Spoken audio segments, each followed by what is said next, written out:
Yeah.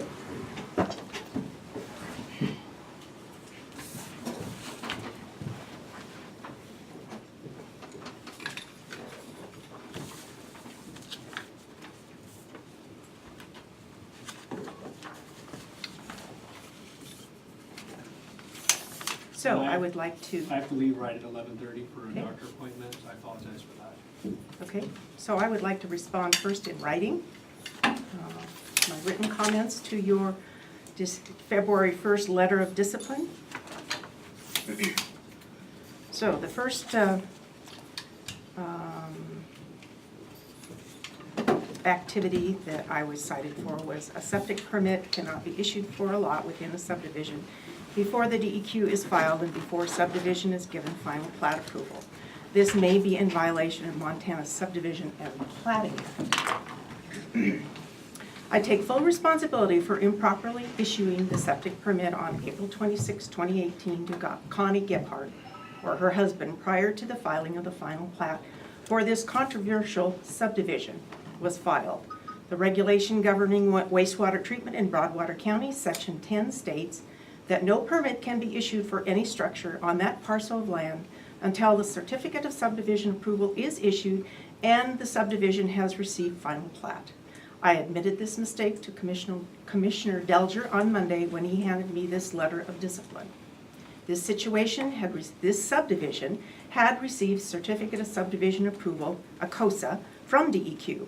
According to MCA 76-4-121-1, a person may not dispose of any lot within a subdivision, erect any facility for the supply of water or disposal of sewage or solid waste, erect any building or shelter in a subdivision that requires facility for the supply of water and or disposal of sewage or solid waste, or occupy any permanent buildings in a subdivision until, number one, a certificate of subdivision approval has been issued pursuant to 76-4-114, indicating that the reviewing authority has approved the subdivision application and that the subject is not subject to a sanitary restriction.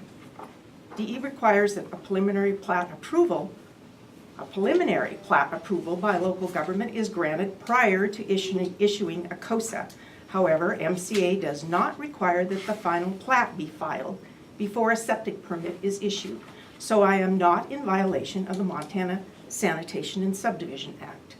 I was unable to find anything in the Montana Code Annotated Chapter 3, which is the Montana Subdivision and Platting Act, or the Broadwater County Subdivision Regulations, referencing the issuance of a septic permit prior to filing the final plat. I would like you to provide that information to me if it is found in either of those documents. I have issued more than 1,156 permits since I began working for Broadwater County in 2004, and I have never intentionally issued a septic permit or approved a septic system that was in violation of the county's septic regulations.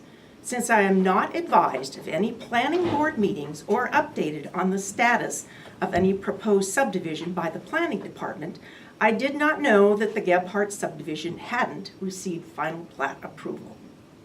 I did number 2, where it states that the manual, the county personnel manual, requires vacation or leave to be approved by one's supervisor. It appears you left on vacation last week without advising any of your supervisors. I did not intentionally violate this manual procedure for annual leave. I sent an email on January 23rd, 2018 to Jeannie Steele, the chairperson of our Board of Health, notifying her that I would be on vacation until February 4th. On page 34 of the manual, it states an employee must request to schedule annual leave, but it does not specify whom. I am the environmental department head, and I am responsible for actively managing annual leave for employees. I had no appointments or inspections scheduled during this time period. My vacation was taken during the middle of winter when the workload in my department diminishes. In the past, I have notified the commissioners of my plans to take vacation, but I have never had to make a request to schedule annual leave. I left a voicemail on my office telephone regarding my vacation and placed the appropriate notification on my email. I also put a sign on my door stating that I would be taking annual leave and indicating where they could access forms and/or information if their issue was urgent. Number 3. The commission was advised you submitted an advertisement to hire an assistant at 32 hours per week without commission approval, despite having been specifically denied the assistant position due to budget constraints. You were advised you may hire someone up to the $5,000 a year as DPHHS reimburses that amount for health inspections.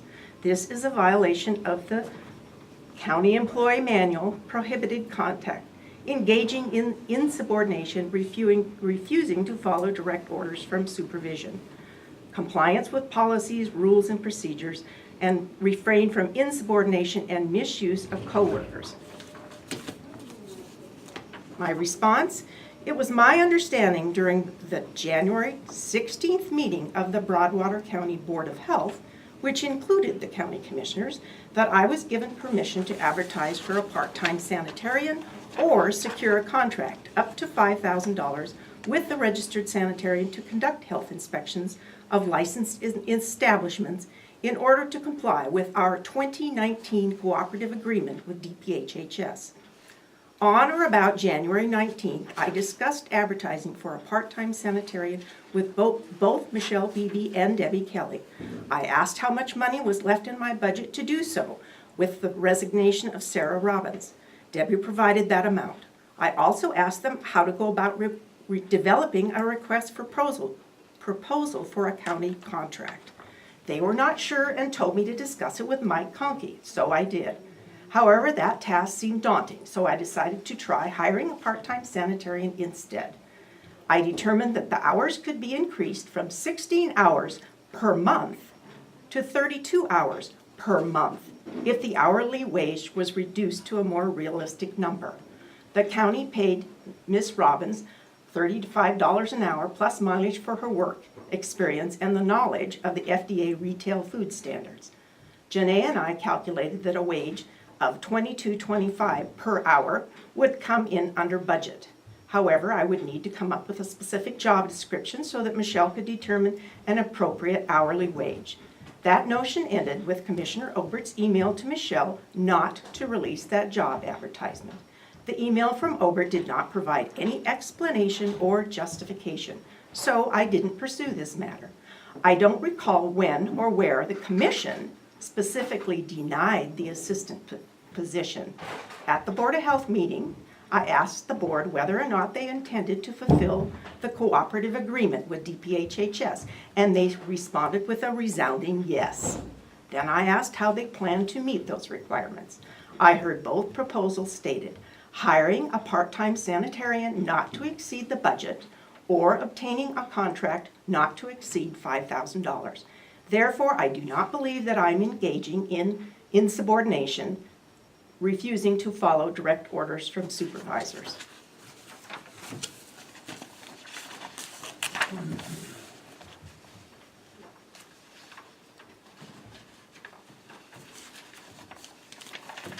Michelle also provided me with a copy of my email that I sent to her on the part-time sanitarian position. Obviously, this wasn't going to go to the newspaper because it said that it had to be, applications must be received by the accounting office by June 16, 2017. So this was just an example of where I was going with this possible ad for a part-time sanitarian. So obviously, this wasn't what was going to go to the newspaper.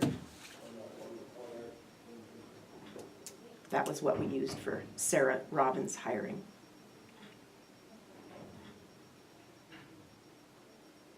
And I apologize for the typos in the response.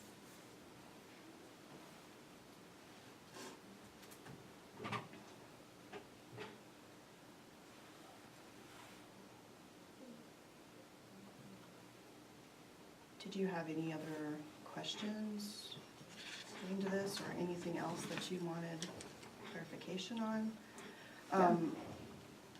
We won't be answering those questions today. This meeting was to give you the opportunity to speak and for the commissioners to listen. So there won't be any decisions made today. There won't be any answers Okay. today.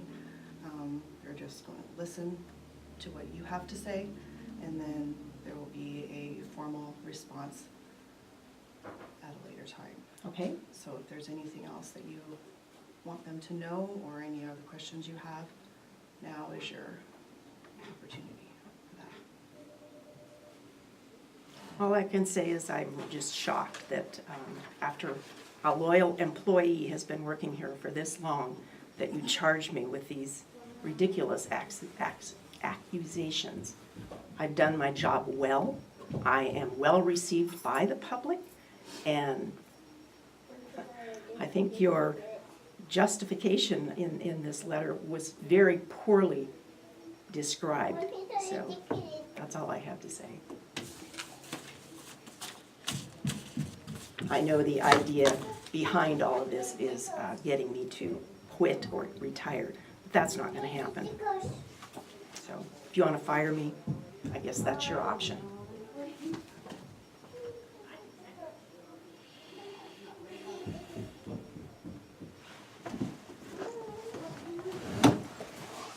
Okay, I'm finished.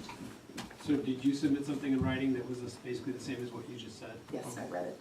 Okay, I just wanted to get a copy of that, thanks. Okay. Thank you. Thanks for coming.